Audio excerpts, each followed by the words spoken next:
Assalamualaikum warahmatullahi wabarakatuh. Perkenalkan, nama saya Rizka Agustina, nomor absen 26 dari kelas 11 IPS 2. Di sini saya akan menjelaskan tentang latar belakang, kronologis, dampak, dan hikmah dari Perang Banjar. Dan sebelumnya jangan lupa untuk like, comment, and subscribe. Latar belakang Perang Banjar. Perang Banjar merupakan perang untuk melawan kolonial Belanda yang dimulai pada tahun 1859 hingga 1906. Perang ini termasuk dalam masa penjajahan Belanda di Indonesia. Nama lainnya adalah Perang Kalimantan Selatan atau Perang Banjar Barito karena letaknya di Kesultanan Banjar. Wilayah perang ini meliputi Kalimantan Selatan dan Tengah. Konflik ini dimulai ketika Belanda memonopoli perdagangan di Kesultanan Banjar. Namun secara garis besar, perang ini didasari oleh keinginan Belanda untuk ikut campur dan andil dalam Kesultanan Kalimantan Selatan dan ingin memporak-porandakan jabatan dalam kerajaan itu sendiri.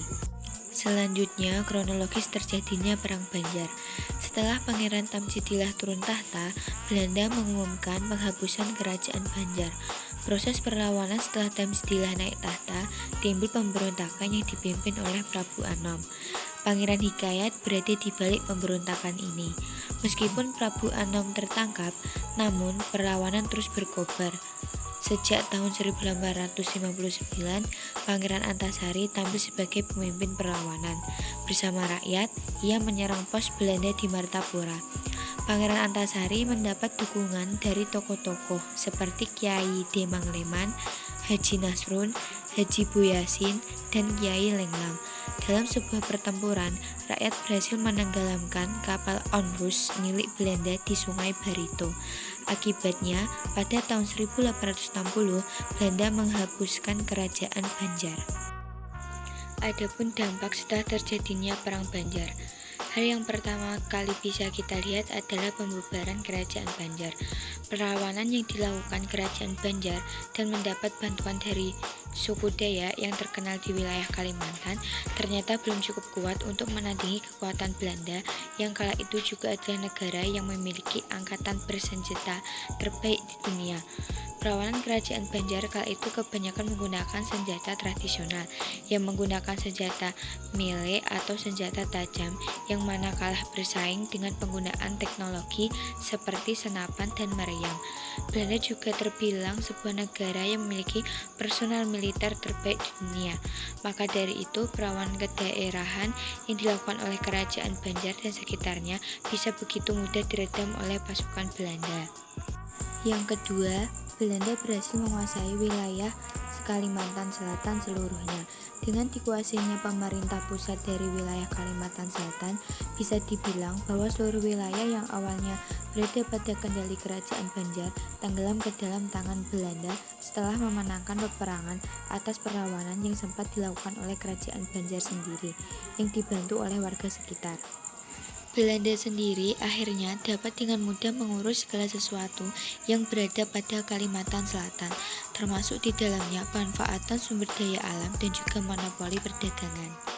Rakyat juga sempat mengalami kebingungan dan penderitaan akibat dari pemerintahan Belanda kala itu.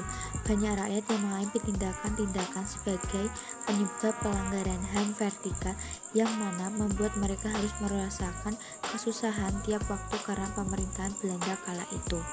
Ketiga, dikuasainya berbagai sumber daya di Kalimantan.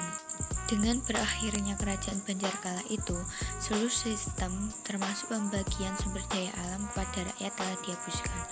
Rakyat kembali mengalami berbagai penderitaan akibat kekurangan segala faktor untuk hidup. Bahkan sering kali dapat ditemukan penyebab konflik horizontal yang hanya dikarenakan karena kekurangan sumber daya untuk hidup.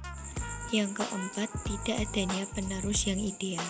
Penyerangan Belanda yang dilakukan kepada kerajaan Banjar memang bisa dibilang sebagai penyebab konflik antar ras yang kejam. Kekalahan kerajaan Banjar di tangan Belanda kala itu menimbulkan rasa putus asa dari rakyat Kalimantan sendiri, mengingat tokoh yang berpotensial untuk mengembalikan keadaan menjadi baik kembali, yaitu Pangeran Hidayat, sudah tidak bisa ditemukan lagi. Pangeran Hidayat diduga hilang saat peperangan terjadi. Kehilangan penerus yang menurut rakyat Kalimantan Selatan sangat ideal untuk memimpin kembali mereka membuat banyak rakyat berduka atas hal itu. Yang kelima, sistem birokrasi lama dihapuskan. Sistem yang dijalankan oleh kerajaan Banjar pun memang dilalui sudah cukup baik. Rakyat pun dibuat bahagia akan hal itu. Namun semuanya sirna ketika Belanda akhirnya bisa menghancurkan kerajaan tersebut. Sistem birokrasi yang awalnya dibuat sendiri oleh pemerintahan kerajaan Banjar diganti oleh sistem birokrasi dari pemerintahan Belanda sendiri, yang mana kebanyakan hanya menguntungkan pihak Belanda saja. Adapun hikmah yang dapat kita petik setelah terjadinya Perang Banjar, antara lain, memotivasi anak-anak penerus bangsa untuk menghormati jasa para pahlawan. Kita dapat hidup tanpa peperangan sekarang, memotivasi untuk selalu menekuni kegiatan aktif sekolah.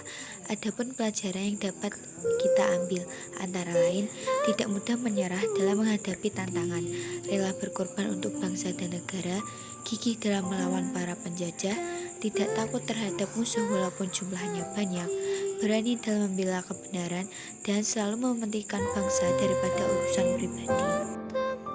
Sekian video yang bisa saya sampaikan. Terima kasih yang sudah menonton. Wassalamualaikum warahmatullahi wabarakatuh.